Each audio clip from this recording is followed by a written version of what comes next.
खोल लो। तुम हमको क्या करने के लिए यहाँ बुलाए थे? हम जो है सारा काम धाम छोड़कर यहाँ आ गए हैं। बहुत अच्छा काम की हो, आ गई हो मिलने के लिए। मैं भी बहुत ज़्यादा दिन से, जब हम और तुम साथ में पढ़ते थे तो बड़ा मज़ा आता था। जब से हम बाहर चले गए तब से तुम्हारी इतनी याद आती थी, इतनी याद आती थी कि क्या बताएं। अब जब गांव आए हैं होली में तो सोचे तुमसे मिलते चलें।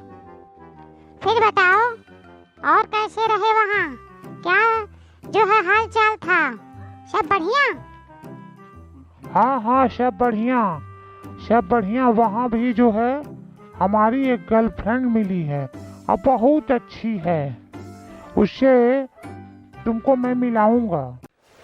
हमको भूल गए, वहाँ जाके गर्लफ्रेंड पटा लिए।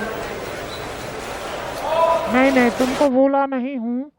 तुमको भी एक अपने दिल के कोने में जगह दे दिया हूँ। चलिए फिर लेट हो रहा है, मैं चल रहा हूँ।